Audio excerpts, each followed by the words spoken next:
What's up, ladies and gentlemen of the Big Breakfast? Boogie 298 coming at you live once again through the power of the internet. Boogie's back, and you're gonna be in trouble.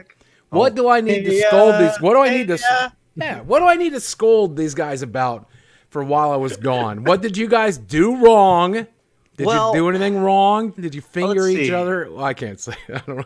What? We made a lot of jokes based on tooth. Yeah, we made a lot of tooth humor. That's had a lot of tooth humor. Yeah. So a lot of people are going to be staring at my new teeth right now, and they're going to be like, "Wow, they are really white." Tell them what they look like in real life. They're not this white. They're in real not life. actually that white. Yeah, he got the natural color, and I think it's the camera and the lighting is making them just look like, oh my god, it's like you got chalk in your mouth. It's pretty wild. And there's like slightly too many of them. In real life, they glow in the dark. Actually, yeah. I'm really glad you got that mode. It makes the raves that we do every Saturday a lot more fun when you have glow in the dark teeth. Sorry I missed you guys so much. Sorry I missed a few episodes. Number one, I'm relearning how to speak. As you guys can tell, I still have a lisp. I'm doing my voice exercises. Thanks, Stephen King, for teaching me the phrase, "He thrusts his fists against the post and still insists he sees the ghosts," because I'm using that phrase, which I learned from the book It when I was a kid, to relearn how to speak. Secondly, I went and I collabed with McJuggernuggets. For those of you listening, download Storyfire. I'm going to start uploading exclusive Francis-style content to that platform soon. Nice. Storyfire.com, STORYFIRE.com. Then I went and got the surgery. Then I came home and recovered. And I don't know if I'm supposed to talk about this, but I'm going to because of transparency, right? Like, I don't care. I had a bit of a relapse while healing. So on Thursday, when I filmed PKA, I had some sutures open up and I started bleeding. So I called my doctor and I'm like, "Hey, doc, what's going on?" And he goes, "Are you talking a lot?" And I'm like, "Hardly at all. I've worked since I got home." He's like, "Well, how much have you talked today?" And I'm like, "I filmed a 4-hour podcast. I streamed for 3 hours. I made a video for that took like an hour of talking." He goes, "Sit down and shut up, idiot."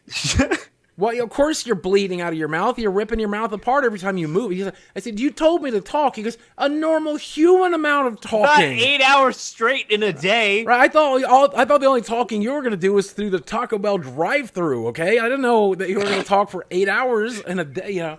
So Dr. roasted you like that? That's I messed wish he up. did, but it was actually kind of cool. I'll tell you one of the coolest things about one of my doctors. Not going to say his name, which one it was, but one of the doctors I met was a fellow Magic collector. Was it Dr. Phil? Let's say it was Dr. Phil. Yeah. But he's a fellow Magic collector, and I don't, because he owns such valuable cards, I don't want to even tell you his name. I don't want you trying to figure him out. Sure, yeah. But on the day that I got my surgery, and I didn't include this in the video, he's like, "You ever seen an Alpha Black Lotus in real life?" And I'm like, I have. I've seen one. And he goes, "You ever seen a 9.5?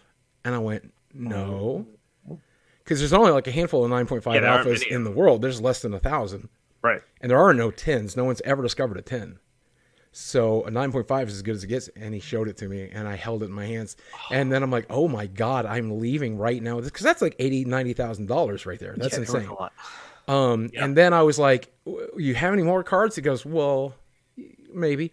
And so after surgery, when I came back and got my teeth, while we were waiting for him to make some modifications to my teeth, he showed me a whole box of power. It was insane. Wow. So it was cool that one of the doctors that was inside my face was also a Magic collector. Weird way to put it, but all right. Yeah. I mean, so how you been, Jacob? What have I missed in the last couple of weeks? What have you been doing, Jacob?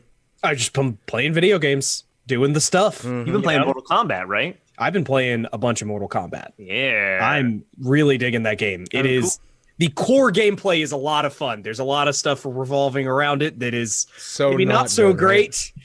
Right? It's so frustrating because when I went to the Mortal Kombat 11 release preview, okay. I thought you meant like the 11th tournament of Mortal Kombat. No, I wish. Fight for the soul of the world. That would be okay. Yeah, but so I talked to Ed Boon on my way out of the event, and I'm like, "Hey Ed, did you talk to Angry Joe about microtransactions today?" And he says, "Yeah." And I said, "Then just imagine whatever Joe said, I also said, so I don't have to get on to you about it as well." And he's like, "Okay." And I'm like, "Please don't fuck it up." And then I left. That was the last thing I said to Ed Boon. And then this game You should have said it as well. It's really monetized. Here's the thing. If you just buy the game and all you ever do is go to online fighting and all you ever do is go to local and then play through the story mode, you'll never care. You will never even notice that stuff is there. If you don't care about skins, if you don't care about seeing the fatality codes on screen, you will never give a shit. You will never even come into it in contact, right? And I get that. I get the game's designed that way. It's also designed in a way that would keep 2K happy. So there is monetization in there for reoccurrent user spending, which is what they call microtransactions now. And it's just the crypt is marketing bullshit. The crypt was really cool the first time they did the crypt because it allowed you to like go in and unlock fatalities and skins, right? And people could map it out and you could know where to go. Now this time the crypt is RNG.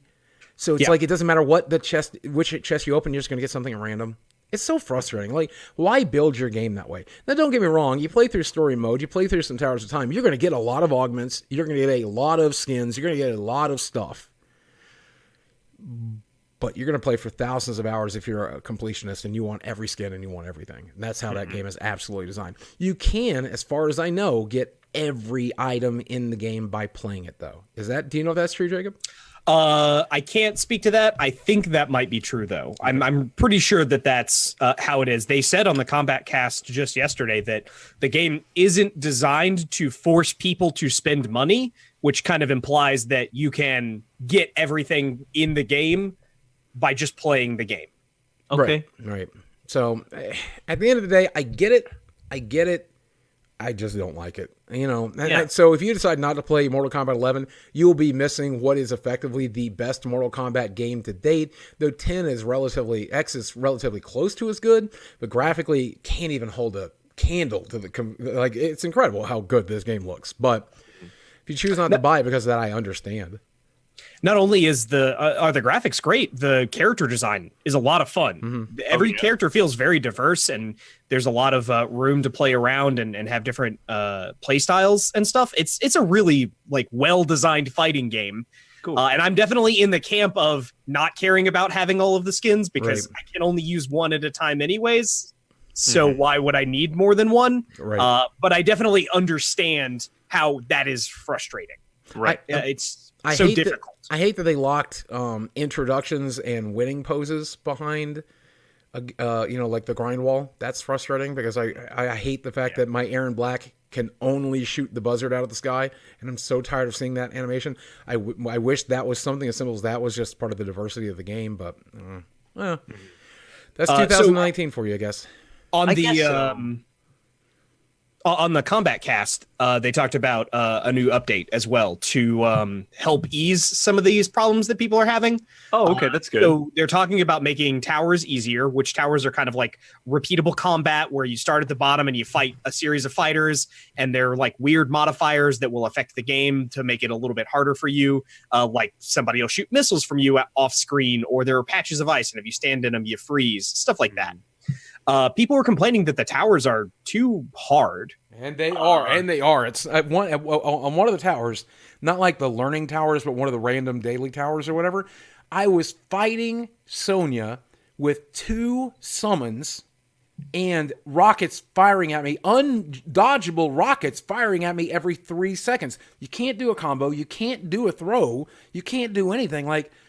I get it, but that wasn't a hard tower. That wasn't an ultimate tower like it was in Injustice 2. That was a medium tower. That's not a medium challenge. That's insane, right? Well, and I agree with you. They're vastly too hard. The thing that they push whenever you lose to a tower is, hey, did you know you can use a skip fight token to skip this fight because it's too hard? Cost money. Oh, they definitely cost money. Would you like to use a consumable that is a one-time use item that's a random drop to help you better fight the tower? Well, okay, so my question is, I've never seen skip fights for sale. I've only found them in the tower or in the crypt. Okay. So but you have to go and unlock the stuff out of the crypt. Right. So but it's behind it's behind a grind wall. I don't think you can actually purchase. Okay. Yeah. I mean, that's more reasonable. One of the issues that I had heard about was that they are selling fighters that you unlock through the story mode, and they're not very clear that you will get those fighters for free if you just continue to play the game. Yeah, Frost is the only one that's locked behind the grind wall playing through the story mode. You only have to get to chapter 4, which takes like 30 minutes. Mm-hmm. Yeah, so again, like that's not bad. I don't think it's bad that you get to unlock that guy for free. I think it's weird that they are selling him early when you could just play the game for 4 hours to unlock him. Right, exactly. That seems like you're trying to trick people who are not going to like read up or realize that they're going to get to unlock that guy. Well, they do. They're going to have to pay for him. To be fair, they do hover. If you hover over Frost, they say beat chapter 4 of the story mode, or pay to unlock her. That's good. So they even tell you it's chapter 4, so you don't have to play for like a little while. But Shao Kahn was a pre-order bonus and $5.99 if you didn't pre-order, and I got a review copy, so I didn't get a pre-order. I bought it on the Xbox, and I bought it on the Xbox, but I got my review copy on PlayStation. He's dying. That's it. He's gonna explode. They're gonna fly out of his head. Oh my god, I'm sneezing so bad. My sinuses are swelling, reducing swelling still. All of this area has been sore since the surgery, so it's getting a lot better. But now that it's not swollen as much, I'm sneezing a lot more, and my voice is changing. But yeah, so I don't know. It's a lot of inconvenient monetizing, and I just don't like it.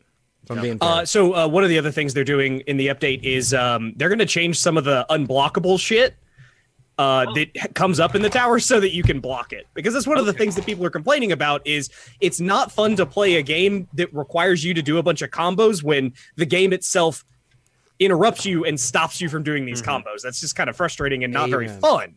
Yeah. And I 100% agree with that. That's boring. That's not fun gameplay. So, and they're also going to roll out a packet currency for all of for players, but they didn't give a specific date on that. That'll have a bunch of coins, hearts, all kinds of stuff in it. So I have a question for you. I saw a video talking about Angry Joe. Okay, so number one, I want to be fully transparent. I got a review copy of Mortal Kombat, and I also got flown out to see the reveal of Mortal Kombat 11. Obviously, I've said this before. I'll say it over and over again every time I talk about something like this. So if you saw my review of the game, I talked about the core gameplay loop being very, very good, and that I think you will enjoy the game, and that the monetization and that the towers and the crypt all needed to work. And that was my overall review. And Angry Joe had a different take. Angry Joe was very, very angry about the crypt. He was very, very angry about the towers, and was very, very angry about the monetization. But because the folks at NetherRealm said they were going to fix all of that, he did the rant, but before he did the rant, he explained he doesn't really feel that way anymore, but he did it while it was live and wanted to show it to you anyway. So a lot of people are calling him a backpedaler because since they said they were fixing it, they were going to fix it, that he's being soft now. So here's my question. Should we always be mad at NetherRealms forever and ever? Should we throw this game into the trash bin? Or if they try to make it better? Because there are a lot of people who point to Anthem, and Anthem obviously was horribly monetized. There's been a bunch of games that come out with tremendously poor design and poor monetization, and then they scale it back, and then everybody's like, okay, well, it's still bad, but it's not as bad as it was. I don't think that's what NetherRealm was doing here. Do you? So it's hard to say, like, it's a case-by-case thing, right? When you're talking about Anthem and people's reaction to EA over monetizing a game and then saying like, okay, well, we'll walk it back. We want to keep at Anthem. We want to make it the game that we promised it would be. Nobody fucking trusts you anymore, EA. Right. You have no credibility at all. Everybody hates you, and for pretty good reason. So when it comes to something like NetherRealm, I don't know enough about the company, but is this something that they do all the time? They certainly don't have the same kind of like PR disaster that EA does. Not really. I mean, Injustice 2 had loot boxes to some extent, but they were so arbitrary that I never felt the need to ever crack one open. Like they gave me a premium currency in that game and allowed me to go use it, and I never even did. I just played the game, you know? Yeah. If a developer says, hey, we hear you about the issues with our game and we're going to work to fix them, I mean, I guess I was going to say the only thing that I could want more than that is that there was nothing wrong to begin with, but that's pretty unrealistic, right?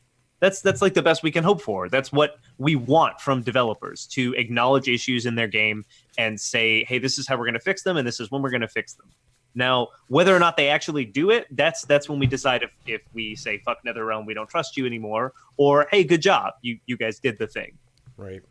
Yeah, I absolutely agree. I will say one thing. I told Ed, because I do talk to him a little bit on Twitter.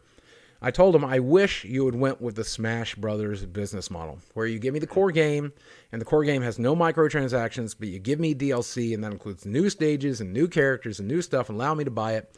And if you want cosmetic skins, make cosmetic skins like they did with X, where you had the classic skins and the alternative skins and the Cold War skins, and let the people who want those skins buy those skins. The Predator skin, I mean, they were great skins. I bought them. I bought the Mortal Kombat X ones because they were amazing skins. Predator Scorpion, where he looks, all like thermal imaging, it was amazing. That was a great skin, even though I don't know why it wouldn't be all red because it's Scorpion or whatever. But screw you. But yeah, I wish he'd gone with the Smash Brothers business model. That's the business model every game should have. And you can say what you want to say about DOA 6 for having too many boobies in it, or not having enough boobies in it, or having too much skin, or not enough skin, or just whatever. Just the right amount of boobies. Right, but what you can say is that game is overly monetized by skins. But what you can't say is that you're forced to spend a lot of money in that game. You are still forced to have pre-order to get a core character out of DOA 6. There's still a bunch of characters that are coming. That is still preferable in my mind than a ludicrous grind wall. But I don't know. It's difficult. It's so weird that this is what gaming is in 2019. There's one other thing I want to say about NetherRealms, because I don't know if you guys have heard the rumor, but we now have to put NetherRealms in the same box as BioWare and Epic, all companies who are now notable for overworking their employees, and Rockstar. And let me just be honest, I talk to a lot of developers. Every development company does this. It's not a surprise. Blizzard has gotten in trouble for that as well. Right. But I'm worried about Borderlands 3. I really am, because it's 2K Games that owns that. And they obviously went with the Epic Store exclusive, and there's a lot of drama surrounding that. And I'm going to get a chance to talk to the developers. I'm traveling this week, and I'm going to get a chance to talk to the people making Borderlands 3, and hopefully stick a microphone in Randy Pitchford's face and say, hey, talk to me about some of the stupid decisions you've made. I don't think it's going to happen, but I'm going to try. I'm going to try really hard. Hopefully I'm going to get to play the game and bring you guys some gameplay for my channel. But that said, why is gaming like this in 2019? Why is everybody so thirsty? It's not. I think it's not a sustainable model. It's not a sustainable model. Absolutely not. And I'm going to totally rip off Jacob here, because you said something, I think in one of the last episodes, that stuck out at me as being very poignant. It's a growing pain as we transition into this games as a service model, where it used to be that some games were built that way and some games were not. And now every game, especially every AAA game, is desperately trying to become games as a service. We're moving into that with Stadia and these like cloud computed games. Mm-hmm.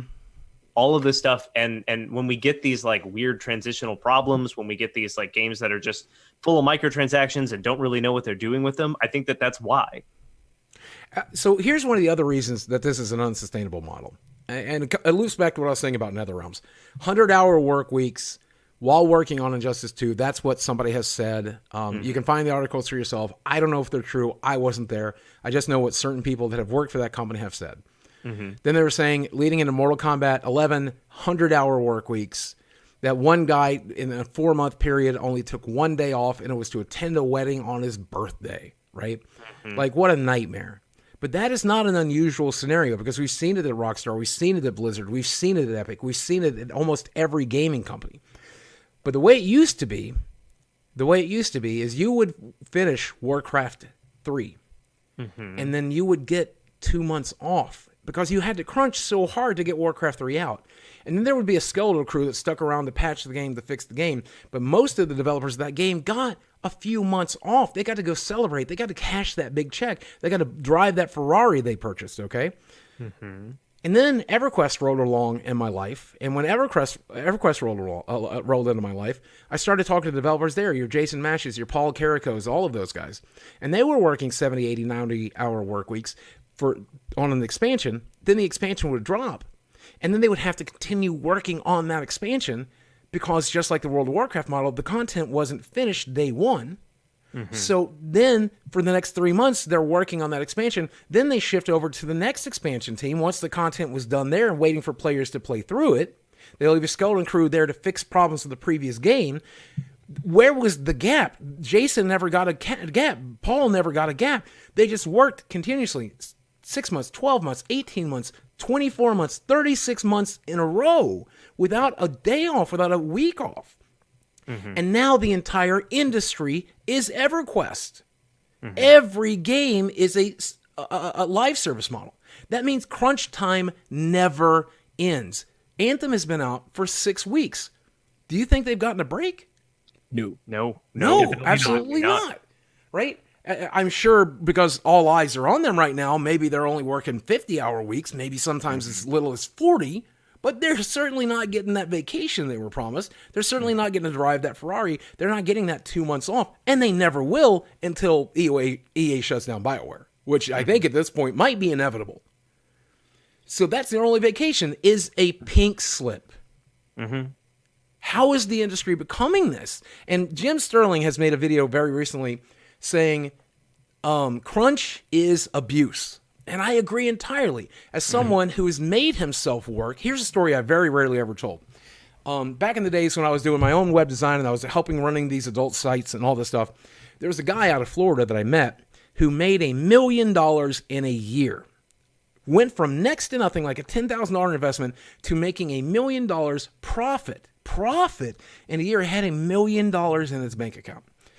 And he was working 24 hours a day, and he was in his mid-20s. And we all were back then. We were working 24 hours a day. You would not stop working because, make hay while the sun's shining is what they say, right? And one day, this guy logs off of ICQ, and I never hear from him again. So a year passes, and I hear from him, and I'm like, dude, what happened to you? Why did all your websites go offline? And he's like, oh, I had a heart attack. And I'm like, you had a who, what now? It's like, I had a heart attack. I'm like, you had a heart attack at 24? And he's like, yeah, well, I wasn't sleeping. I wasn't eating. I was just working. All I was doing was working. And to stay awake, he was also doing probably more than his fair share of cocaine. He admitted that to me as well. So drugs obviously played a role here. But I can imagine somebody at BioWare, someone at Rockstar, somewhere at NetherRealms, turning to drugs to try to fulfill that role that these companies are putting them in. Or any unhealthy habit, right? It doesn't have to be something as like hard and illegal as cocaine. It can just be too much caffeine, or a lack of sleep schedule, or eating habits, or in my case, awake for 24 hours a day. I would eat 6 or 7 meals during that period of time because it's the only joy I could have. And you know what? You can eat while you're working. So anyway, that guy. Here's the story about that guy. All of his servers ended up going offline, so he had no more reoccurring income. Then on top of that, he had all of his bills. Then he had a ridiculous number of medical bills because there's no Obamacare back then. Somebody self-employed, you just can't get health insurance, period, right? So he had no health insurance, and it was a devastating heart attack. So he was in the hospital for like 3 months. So he pretty much spent every dime he'd earned staying alive and maintaining his life as he rehabilitated. And so the lesson there is you can't do this to people. In the cases of me, young Boogie at 20, in the cases of him, we did it to ourselves. A lot of YouTubers I know are doing it to themselves. But you can't get away with that shit in another realm. So I really hope that's not true. I do too, right? And I was going to ask, is it just because the industry has so much competition now? Is it because AAA titles take a long time to make, but there's this enormous pressure to crunch them out as quickly as possible? If I'm being entirely honest, it's mismanagement. It really comes down to Anthem could have come out 2 years later. You could have started working on Anthem earlier than 18 months before it was released. You can do that. You're allowed to do that. You're allowed to complete the game before you release it. You're allowed to create a time schedule that works. You're allowed to do that, especially if you're going to monetize it, sell it for $60, sell a $99 version, sell a $120 version, sell a $200 collector edition, and then put microtransactions in the base game that gets shoved down your throat when you load the fucking game. Then you can probably afford to actually develop the game without working people to death. You can probably afford to do that. But the CEO bonus at Activision isn't as big when you do that. It's only a $5 million CEO bonus instead of a $20 million CE bonus, okay? Man, it requires a change in culture of how these studios are managed, how they're run, what is expected of developers, and what the shareholders expect from people. What they expect is maximum profits and nothing else. Right. I think somewhere along the line, expense of everything. Yeah, absolutely. They figured out that good games don't even really make that much more money than bad games. as long as people pre-order them. Right. It's really about the same. And, you know, you look at Red Dead Redemption 2, and we know that Rockstar overworked its employees there. And you look at Fortnite, and we know that Epic overworked its employees there. And you look at microtransactions 11, Mortal Kombat 11, and clearly that people were overworked there. And these are 3 of the best video games to ever come along. The art and the direction and the fighting of Mortal Kombat 11 is amazing. Fortnite is really what it does well. I mean, it does what it does well. I don't like what it does, but a lot of people do. And Red Dead Redemption was a critical darling of the year. And so at the end of the day, I do believe that you can make great things that way. You know, I know it's not a true statement, but the pyramids were built by slaves, right? You know, you overwork people and you can create great things if you don't give a shit about the people you're making work, you know. But I mean, they're not even creating great things though, right? Like Anthem isn't a good game. Yeah. So, are you playing any good games right now, Alice? You're talking about a game earlier last night when you were at my house. What game are you playing right now? I am playing a game called SteamWorld Quest. I have no idea if the employees were overworked, but it is a smaller indie studio, and I really wish I could remember the name off the top of my head because they deserve the credit. Give me a second. SteamWorld. I will say I love SteamWorld Dig 1 and 2. I never got into their tactical game. That didn't interest me. I'm not really into tactical games. Yeah, I didn't play that one either. I like tactics games. Heist. I never got to that one. SteamWorld Heist. SteamWorld Heist, right. So their whole thing is making their universe and their art style and characters work in multiple kinds of genres of game. Yes. So what kind of genre? Form games, by the way. That is the Image and Form Games is the company that makes these, or the development studio. And what incredible every game they've ever made I've loved. Yes, absolutely. I loved both the SteamWorld Digs, and this game is a Slay the Spire style card game adventure. It is a role-playing game. It's not exactly a roguelike in the same way that Slay the Spire is, but it plays very similarly, where you have a character with different class cards that you're playing, and that's how you fight. Is you've got a deck of cards, you draw cards every turn, you use them to do your abilities, and so on and so on. It has no microtransactions. It is $25. It is only available on the Switch, and it is absolutely perfect so far. I bought it last night. My plan, after you mentioned it at my house, I bought it last night. I've downloaded it, and my plan is to play it on the plane ride to LA and the plane ride back. And in between, like, boring parts of the travel while out there. So, yeah, thank you for the recommendation. It looks amazing. And for those of you like Slay the Spire, if you like these kinds of games, I think you'll absolutely love it. And if you are a card game lover, we are the people to talk to about this, right? Because here's the games I'm currently playing right now. I'm currently still playing Eternal. I'm currently still playing Hearthstone, and I'm currently playing a lot of Magic the Gathering Arena. And let me rant a little bit about Hearthstone. Have you got either of you played in a while? Man, I gave up. I want to like that game so much. So I don't. His name is Jacob. Who was can't handle it. Who was it? Ben Brode, who left the company, right? Benny McBrode. Yeah, when Ben Brode left the company, I said, I guarantee the last expansion, because that was the last expansion he supposedly worked on, was the one with Jabberwock or whatever, right? And Shutterwalk. And then, like, apparently he was very unhappy with that card, and it was one of the reasons he wanted to go for his own company. I was like, they will not take risks with this new set. It'll be the most boring set they ever made. Oh my God. One of the core abilities of this set is more mechs. Another one is more beasts. Another one is twin cast. You get to play the spell twice. 7 mana, put a 5/5 Drake with Rush into play, and then you get a copy of it when you cast it. It can only be cast one more time. Oh, great. These are great cards. Like, they added some cool things to Mage and a couple of cool things to some of the classes, but overall, the cards are just so boring. Where's something interesting like the Discover mechanic? Where's something interesting like they just did not take advantage of the digital realm this time, and that's the only thing Hearthstone has left to maintain its competition. They have to take advantage of RNG to create fun, interesting, splashy moments. They have to take advantage of the fact that you are a digital-only card game, because Magic the Gathering is going to consume your player base. Not only is Wizards of the Coast paying big people like Crip, who are made their careers off Hearthstone, played Magic the Gathering Arena, to paying them to play it. But on top of that, they are just naturally moving towards the game because it's the better I was going to say, Crip's happy to do it too, right? Like, he wouldn't do it for free. He's so fucking sick of Hearthstone. Every time I watch, he does the crypt thing. He just sinks further into the chair, and he's miserable. Every time his chat is like Hearthstone or Riot, he's like, okay, fine. I guess we'll do some games. I mean, it's a fine game still. I'm still playing it, and you know why I'm still playing it? Because Arena ain't on my iPad yet. That's the only reason I'm still playing it, Blizzard. If Arena makes it to iPad before we get a fucking friends list, I'm gonna riot. I'm happy. I will be so happy though.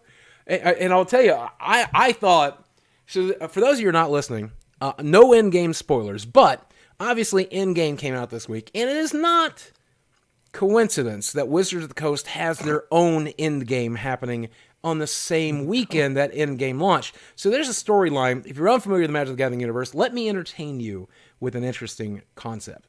At the beginning of the game, Richard Garfield, 25 years ago, said that you were a planeswalker, and you could walk from plane of existence to other planes of existence. You were so powerful, you could create planes of existence, okay? And then you would battle other planeswalkers for control of those planes.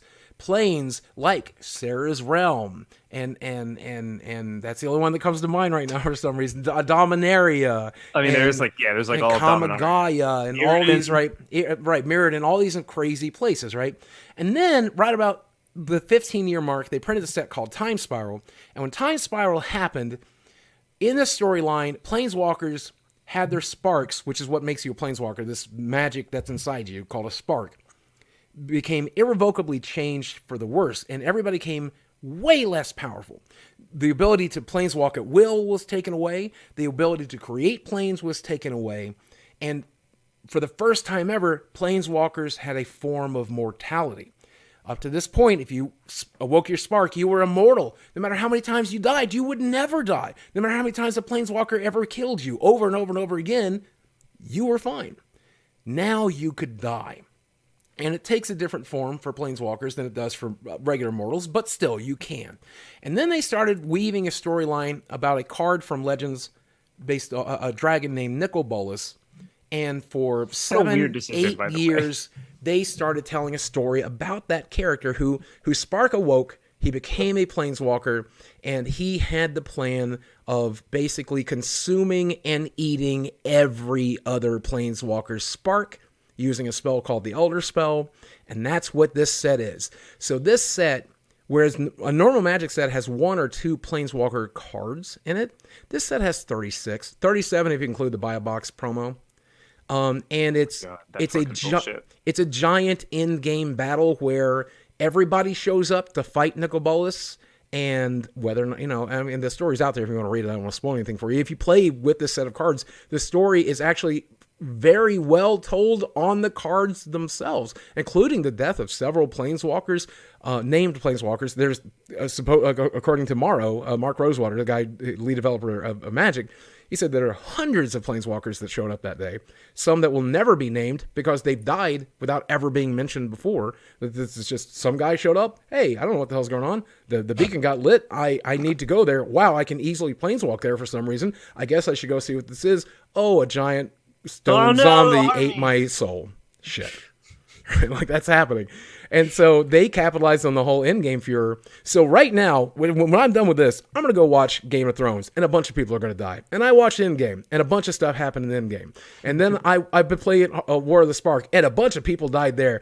I have become death, and I love it. What a week, dude! If Days Gone didn't turn out to be a bad game, it's mediocre, but oh man, it would have been nothing but death, death. And then I'm going to die on a plane ride tomorrow.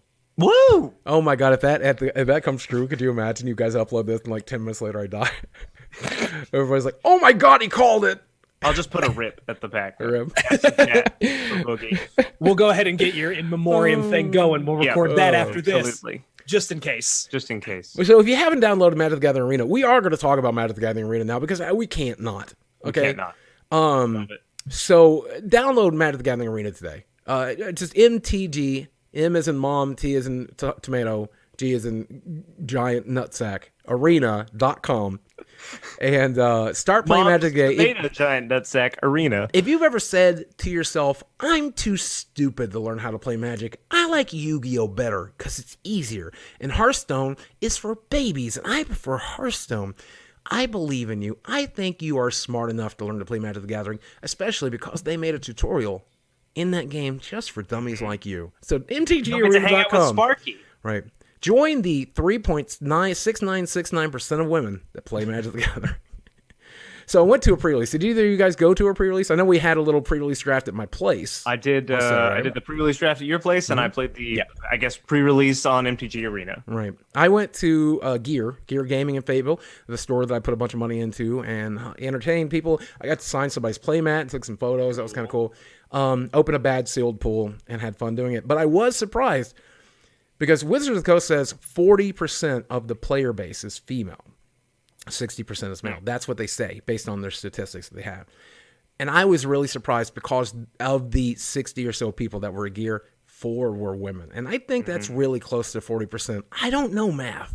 No, that's pretty close. Is that 40%? Right. I mean, all jokes aside, like, that's not really how statistics work. But, yeah, that seems high to me based on, like, my experience at GPs and so on and so on. But I am curious to know, like, what are they basing that off of? Are they basing it off of DCI registration? They can't possibly be basing it off of like their digital stuff because it doesn't ask you. Right, surveys, I guess, you know, because there's a lot of casual players. You know, there's a lot of people don't like competitive stuff. I do think a lot of women play Magic. I just don't think they play at the competitive level, and I think it's because it's a bit of a challenge to go into your local gaming store as a woman. And I think that's something we as a community need to work on. And I agree when Wizards of the Coast talks about that. I agree. I think that's something as we as a community need to work on, including myself. I mean, I like inclusivity is absolutely like a direction that we should be moving in. I always just, it's so fucking weird to me when we draw these lines on it. Just be nice to everybody. Right. Yeah, exactly. You know? Yeah, that's always one of the more interesting things that I saw. No matter what their politics are, it ain't affecting the gameplay, baby. It's good, dude. Same as Mortal Kombat 11. I don't like the microtransactions, but that gameplay loop is amazing. It's really fun game to play. It's just fun to play, right? Like, I get it. I don't like the microtransactions, and I will personally never buy those microtransactions. And if you don't want to buy the game because of it, I get it. And you don't want to buy Wizards of the Coast games because of it, I get it. I do. I just think you're cheating yourself out of some really good games. That's what I think. You know. And so, what do you guys think of Arena so far? And what do you think about the new set? I like the new set. It's wide open for some real wacky decks. I am very excited. Maybe I get to use Rhythm of the Wild, which is, I really want that card to be good. I don't know that it is, but I really like that card. Which card is Rhythm of the Wild? The Gruul enchantment that creatures, spells you control can't be countered, and creatures you control have Riot. That card is sick. Rhythm of the Wild.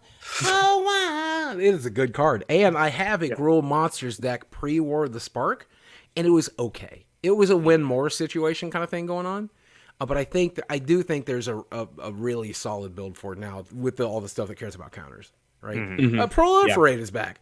If you guys don't know, Proliferate is this ability that normally when you cast like a buff on a creature, you're getting one buff, one aura, one target creature gets +3/+3 till end of turn. Enchanted creature gets +3/+3. But Proliferate is an ability that affects anything with counters on it, and a lot of stuff in Magic has counters on it. You could have 4, 5, or 6 different things that will benefit from a Proliferate effect. And then there's a bunch of Proliferate effects. Some costed as little as 2 mana plus draw a card. So some just tacked on to 4 casting cost creatures that are also 4/4s. A 5 casting cost 4/5 flying creature that puts 2 counters on another creature when it comes into play, and then proliferates twice when it dies.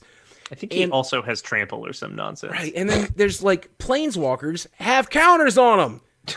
And they almost always have an ultimate. Not everyone in this set, but a lot of them do have ultimate abilities that just basically spell out, you win the game because of this. And so when you can put extra counters quicker on a Planeswalker, shit gets weird. And one of my favorite design choices of this set actually is that a lot of the Planeswalkers don't have ultimates. Yes. A lot of them have a passive ability, or they have a plus and a minus, and that's it.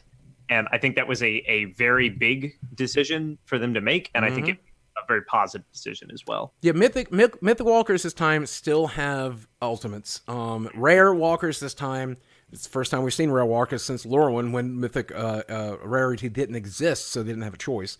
Those creatures tend to have a minus ability and a plus ability and a static ability, but no ultimate. And then the uncommon ones only have static abilities and only have minus abilities. And what's interesting about that is it really makes it feel a sealed game of this format makes it feel like you are experiencing end game of Magic the Gathering, because if imagine, again, we're not spoiling Endgame here, but imagine you're fighting the final battle of Endgame, and over there's Batman, and over there's the Joker, and then all of a sudden, Shazam flies out of the sky, right?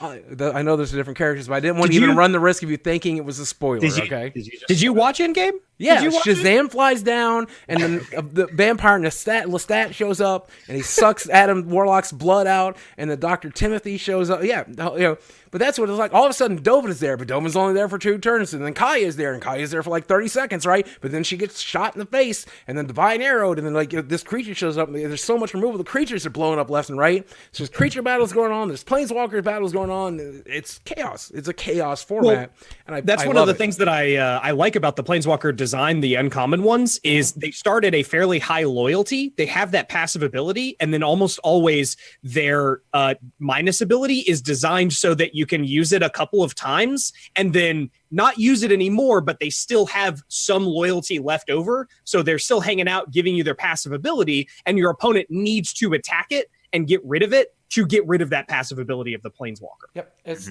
amazing. It's fantastic design. I love it. We got to play in the sealed event. Thanks, Wizards. We appreciate it. The streamer event, the early access event. And that is my favorite time to ever play Magic. Not only because they gave me a full collection for that, period, but also nobody's concerned with climbing a ladder. Nobody's concerned with trying to find the best deck for climbing a ladder. It's the fucking Wild West, and everybody's just brewing up the craziest jank that they can think of, and viewers are giving them decks and so on and so on. I want more events like that, not just every time we get a new set. I wish they would just every month do a streamers only thing where they just pick a bunch of streamers and let them play their shit. That would be fantastic, because that's the most fun I've had playing Magic in years, when everybody's just coming with weird stuff and we're all just playing to have fun. I love that. Or just doing the weekend event. Instead of giving us Momir Basic every other weekend and then the Cascade event every other weekend, let everybody load into a thing where they can build a deck with whatever cards they want, and there's no ladder, and you just build whatever deck you want, or give them a weird restriction on deck building or something like that. That sounds fantastic and like a blast. And then you have your cards within that event, and then whenever you go back to your regular collection, they're not giving their product away for free, but that would be a blast. Right, that is the most fun playing Arena that I've ever had. Whenever I can put Rhythm of the Wild and Vanifar and Fibblethib and Rekindling Phoenixes and Ravager Worm all in one deck, and I'm like, yeah, this is fine. We'll just go. And if I lose, fine, whatever, I'll just re-queue. Day 9's over here with Nicol Bolas using Jace Cunning Castaway to make more Nicol Bolases. Nicol Boli? I think that's Nichols Bolas. I think that's a deck. If I'm being honest with you, that might actually be a deck until that rotates out of standard. Yeah, I see people brewing that, and I'm just like, oh my god, this is terrifying. It's scary. Yeah. How many Nicol Bolas do you have again now? The first thing that you do with Nicol Bolas is make a second one, is pretty good.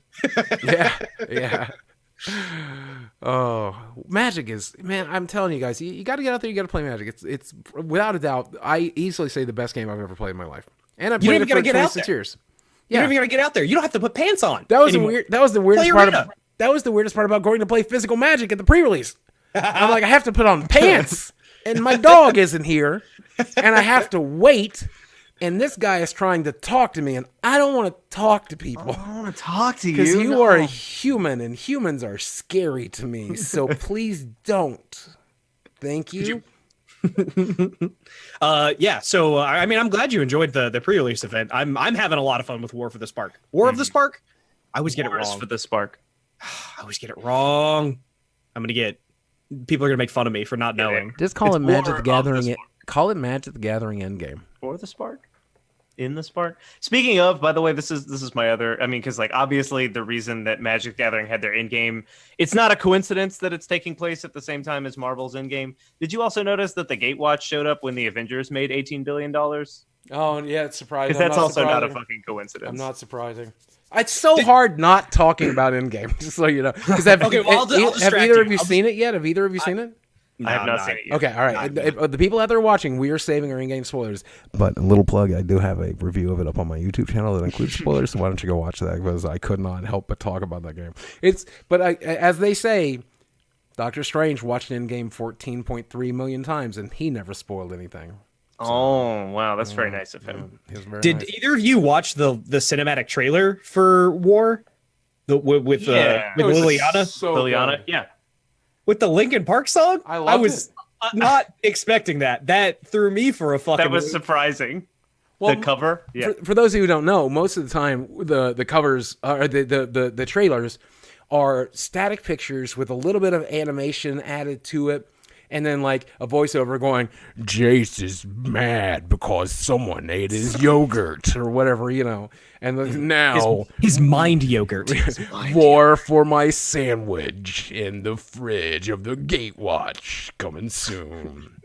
The point that I am making is, the trailer for War of the Spark was a fully animated CGI beautiful moment with this cover, this haunting cover of a Linkin Park song. And it showed, I love that cover. I went and downloaded that cover. I'm like, I like this cover. This is good. I want to have this on my phone. Okay. I'm gonna sleep under this cover. And that shows Liliana, minor spoiler here for a trailer you're never going to watch. So come on, pause this and go watch it and then come back if you want. You got 60 seconds if you don't want a spoiler. It is a short trailer. Right. Because let's be honest. If you've stayed this long for Magic Talk, you've seen it. Okay. But it shows Liliana marching towards her what is presumably going to be her win, right? And then it's reversing from there. And so you see her as very menacing and very scary at the beginning of the thing, but it's rewinding, and it shows two children getting murdered the same way her friend or sibling got murdered back in her storyline. Her brother got murdered in her storyline, and she sees that little girl trying to, you know, save the life of the fallen brother, and they both get crushed. And then that's the point that it rewinds to. And that's the point that instead of helping her Nicol Bolas defeat the Gatewatch, which she is contractually obligated to do by a contract written on her skin by demons, and if she doesn't do it, she will be consumed in fiery whatever demon juice. You know, bad stuff. Bad stuff, right? That's in the Shadow Realm. And so it's revealed that the march that she's making is not to end the Gatewatch. That march is to face down and end her enslaver, Nicol Bolas. And oh my God, I'm choking up. It's so cool. And then in the storyline, if you play through the game or you read the books or whatever, there are no books no more. Right. Then like Gideon, the blog posts. Gideon steps in and sucks up all the magic, all the bad juju, and then he gets murdered. But since he's from Theros, and if you're from Theros, things work differently when you die. He doesn't actually die. He gets to just go home and have a heartwarming reunion. So it's kind of a cop-out. It's kind of a cop-out. It's not like when they killed Aquaman in Endgame. Or who else did they kill him? They killed the Joker in Endgame, you know. Okay. All right. But that's a good movie, man. Yeah. So far, is there any... still the only dead planeswalker. Is there any... no, who's the... Because she's not even dead. Because she died on Theros. Venser's dead. Yeah, Venser's only dead planeswalker. Yeah, because that's the time spiral storyline. They just sucked his spark right out of him, and he just straight up died. And I guess all the nameless ones too. Dominaria. Right? Or, yeah. I'm sorry, he died in Mirrodin. Oh, yeah, I thought it was during the time spiral walk. Because I wasn't... Because he comes back in New Phyrexia. In New Phyrexia, the Sojourner. Oh. Yeah, Vince the Sojourner. I thought he was a planeswalker before that. Whose spark did they use? Whose spark did Teferi use to mend the planes during time spiral? His own. Oh. His spark. I thought he sucked somebody else's spark out. Nope, he used his own. And now I know the Elder spell, so I can do it myself, folks. The point that I'm making is, did we miss any gaming news that we need to talk about? Is there anything gaming related? Nothing has happened. I'm going to go play Borderlands, then. I mean, Borderlands. I think you should go make some video game news. Yeah, like Borderlands. I have, but I don't know if you guys played the remaster for Borderlands. I went to Dallas the night to get my T surgery done. And the night before that, I hung out with my friend Johnny V. You might know him from Disney Infinity. He's now working over there at Gearbox. I don't know what he's working on at Gearbox. That's weird, but he's there. He's working on the box. All right, Borderlands Toys to Life game. Yeah, probably something like that, right? God. But he's a great guy, and so I got to hang out with him and Christy Pitchford. Randy was, I think, in Japan at the time, so didn't get to see Randy. I got to tour the Gearbox offices with my friend Wood. Wood Beat 'em Ups. I know it's a small shout out, but go check out Wood's channel. It's Beat 'em Ups here on YouTube. Does mostly Nintendo Switch content, stuff like that. He's a great guy. He's an upcoming YouTuber. I think he's going to be 10 times bigger than I ever was eventually. I think he's going to be Angry Joe level, like, Jim Sterling, Total Biscuit level of gaming commentary. I think it's going to be amazing. Maybe Markiplier one day. I think he's that talented. But that said, Christy Pitchford took us a tour of the offices, and I got photos with Handsome Jack, and I got photos with Claptrap. And now I hate those photos because they're pre-teeth. Oh, of and course. I'm like, oh, no. Look at that broken picket fence. Oh, that's smart. Yeah, that's smart. Yeah, no problem. Yeah, but it was a lot of fun. And now I'm going to this event to go play Borderlands. And I don't know what I'm allowed to say, what I'm not allowed to say. I'm pretty sure I'm not supposed to talk too much about what I see, but I'm getting to leave with gameplay footage. I know that. Sounds exciting. Cool. That's going to be great. I have a review copy of Borderlands 3 that I'm just itching to play. I'm getting a review before the game's even done. I'm on such a non-disclosure agreement. I'm not allowed to tell you that I'm not allowed to tell you about it. Nice, that's smart. My question is, I got the remastered version of Borderlands for Xbox One, and played through most of it. I haven't finished the storyline yet. I hope that I will. But Borderlands 1 is fine. Borderlands 2 is a lot better. And I did not give a crap about... I tried so hard to get into the pre-sequel, and I just couldn't. A lot of people fell flat for, apparently. Yeah, I don't know if it's because... Is that the one with the moon gravity shit? Mm-hmm, and that's why I can't get into it, right? That's a bad game. The writing is not as good. I mean, Anthony Birch was a good writer. That guy's had me blocked on Twitter since the beginning of time, but it doesn't change the fact that he was a good writer. And I miss his writing. And I don't know who's writing for Borderlands 3, but it was definitely a noticeable absence for the pre-sequel. And so the story wasn't that great, and the mechanics were not that great, and I didn't care enough about the guns. So going back to form for Borderlands 3, I think is a smart decision. I hope that's what they do. I hope so, yeah, absolutely. And please don't fuck it up. Please. Come on, Ed Boon, Wizards. Because I'll just buy it. Kotick. I'm just going to buy it on the Xbox. Have you guys replayed any of the Borderlands recently at all? I played the remaster on PC a bit. It felt like Borderlands 1, which is an okay game. It's pretty good. Mm-hmm. I went back and played a little bit of Borderlands 2 as well, just to kind of get myself back in that mode and see what it was like. That way, whenever I go into Borderlands 3, I kind of have like a good frame of reference, because up until then, I hadn't played those games for many, many years. Many years. They are still pretty good. They're pretty good. Even Borderlands 1 is still pretty good. I think that we have come a long way in those style of games, and Borderlands 3 would do well to bring itself into 2019, because if you put out Borderlands 1 in 2019, I don't think that's a good game. Right, I think exactly, right? Not a good game. Yeah. Even remastered, it's just not. Mm-hmm. It's not enough, right? It's fine. Right, yeah. But it's definitely a product of its era. It was doing new things at the time, and we don't necessarily need like 100% new things from Borderlands 3, but we need a modern game. We don't need Borderlands 1 or 2. Yep, I agree. So you're about to head out to go do that. Mm-hmm. Do you want me to take us out on a weird question? Yes, please. I've been waiting so long. Okay, all right. This was a pretty short one. It's pretty simple. What is your gamer fuel? Hatred. No, that's a gamer fuel for aggressive. 80% of the people I play. I swear to God. You want to know what my gamer fuel is? While you guys mull it over. Fuel? What? I got to think about what do I run on. What is your gamer diesel? Fuel? My gamer fuel. Oh, just diesel. Diesel. Yes, oh. I am talking about Vin. Mm-hmm. My gamer fuel is Vin Diesel. Vin Diesel. Nice. Now, okay, Vin Diesel. Is it like a solar energy type of thing where you're like absorbing Vin Diesel's rays? Yes. Are you burning Vin Diesel as a fossil fuel? Oh, no. I would never hurt Vin Diesel in any way. Is he like running on a wheel? I have multiple monitors, right? And I have my game up on one monitor, and then every other monitor has various JPEGs of Vin Diesel. Okay, yeah. Various poses and shirtlessness. And you've got your absorb photovoltaic Vin Diesel, panels I absorbed the no chin angry face. Got it. Imagine I'm bald.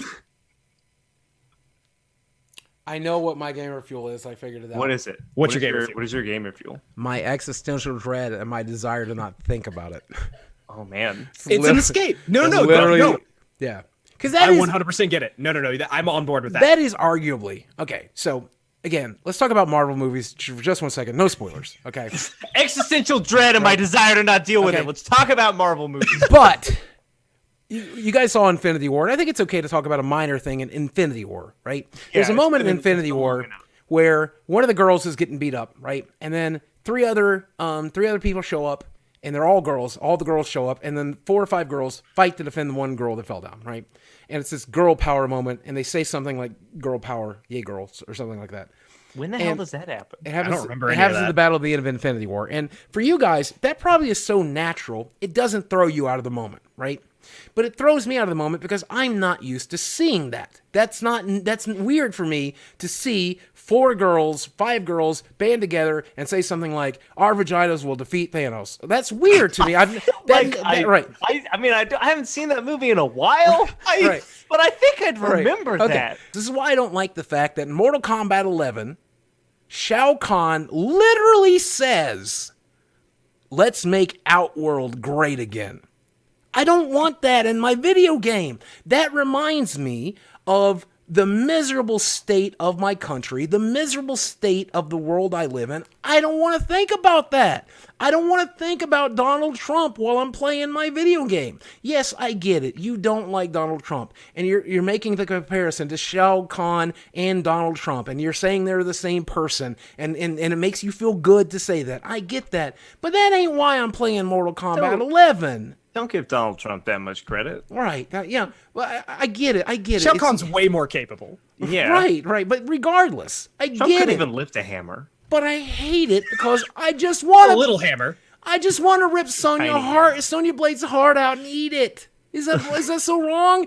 I just want to kick Johnny Cage in the nuts over and over and over again without thinking about Donald Trump for 10 fucking minutes. It's the only 10 minutes of my day that I don't have to think about Donald Trump being the fucking president. Can I have 10 fucking minutes to not think about it?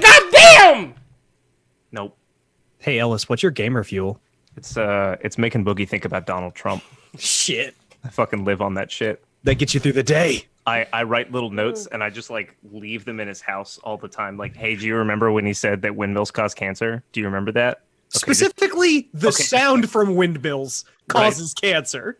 I've tapped into Boogie's like camera feeds all over the place, and every single time he remembers the state of our country, I'm just like, oh god, a little jolt of energy. I'm ready to start the day. Get a little pep in your step. You're walking down the road. That's exactly it. Though a lot of people were mad that Jax uses the time power from Mortal Kombat 11 to stop slavery. And I actually really enjoyed that ending. So I guess it's each their own, right? I was like, oh, that's kind of funny. I like that. That was good. Hey, good job, Jax. Mortal Kombat's got some weird story going on. Yeah, it's got some weird story, yeah. There's a lot of nonsense, but Jax, it's great. Strange Jax direction to Jax go. goes back in time to end slavery. I might have personally went with the Holocaust, but hey, that's cool. I mean, why not both? Yeah, right. Yeah, that's what You I'm got saying. time powers, do it all. You got time powers. Why is there still a fucking Mortal Kombat tournament? What are you doing, Jax? Yeah, he likes that part. He likes that. He likes the killing of the people. That's fun. Yeah, that's fun for Jax. I don't understand. I mean, the lore of Mortal Kombat likes doesn't make fighting any sense. Outworlders. All I have to go on are the fucking movies. I saw the movies when I was a kid. I've seen them a lot since. Oh, Especially dude. the first one.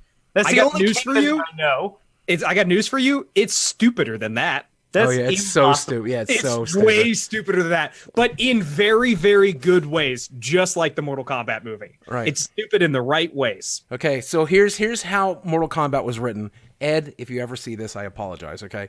But imagine a 1980s Ed Boon, okay? And he's jealous of Street Fighter's success. And he says, Mullet. I want that money to have. How do I do it? How do I do that? And then money? him and 3 other programmers go into a room and do a ridiculous amount of cocaine. Just all the cocaine, okay? Big mountains of cocaine. Furnished by Midway, by the way, because I was back in gonna the say, 80s, how did they get that? if corporate they didn't have the money? cocaine. Corporate Oh. cocaine, right? And so Ed Boon at some point goes, oh, God, one of the fighters is named Scorpion and he shoots fire. And then the other one shoots ice, and his name is Sub-Zero. And they're brothers. And then they wrote that down and made it.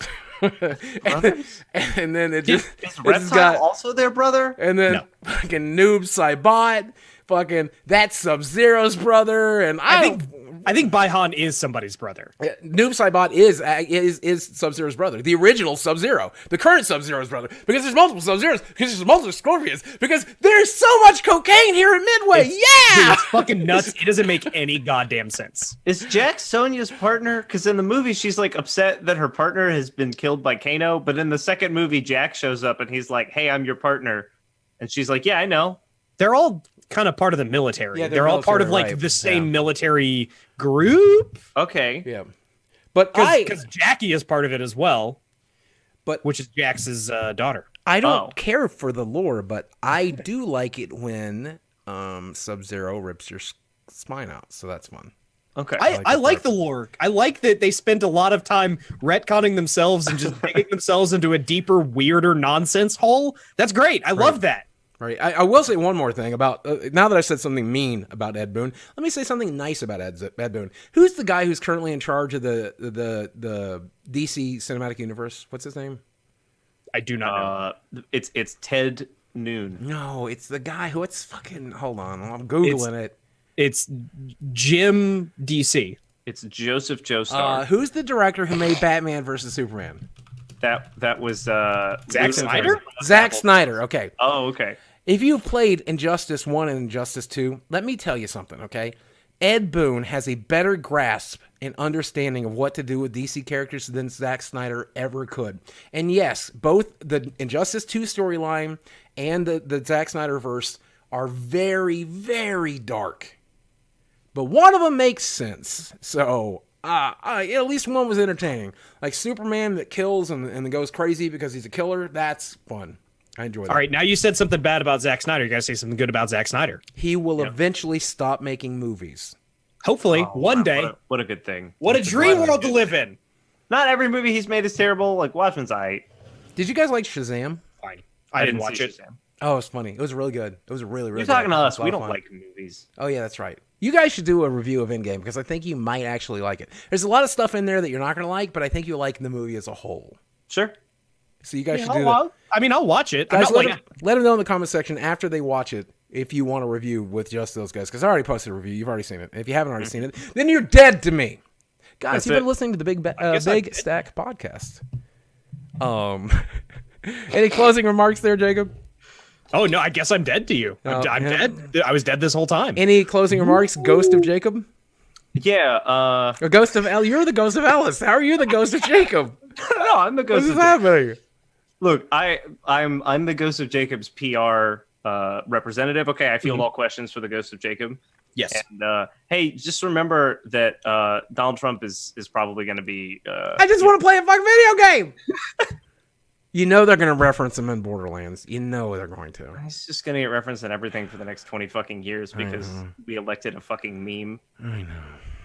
Guys, you've been listening to the Big Stack Podcast. Thank you for listening. Don't forget to follow us on iTunes, follow us on Spotify, follow us everywhere that it's available. Don't forget our YouTube channel, youtube.com/The Big Stack Podcast. And as usual, a big shout out to our patrons. I know we lost a couple in the last couple of weeks, but some of you guys are sticking it out for the long haul, and I can't thank you enough. I apologize. With the traveling and everything else, I can't always be here. That's why I was being extra obnoxious this episode to try to make up for the fact that I may not be available for the next episode, and I'm definitely not going to be available for some in June, and eventually I'll die, and this podcast will go on. So, you guys, I want you guys to enjoy Ellis and Jacob, and there's been 2,000-3,000 of you that tuned in for episodes that wouldn't even involve me, and I'm so grateful, and who knows, maybe this episode will do worse than the last ones without me. Who knows? I don't know. Maybe. I don't know. Some of you have told me on Twitter that you fell for the April Fool's joke and really thought that was the last episode. Please come back. Let everyone know that was an April Fool's joke. Guys, as always, thanks for watching. We'll miss you guys. We love you very much. We'll speak with you again. Goodbye. Goodbye. That's what my teeth sound like now.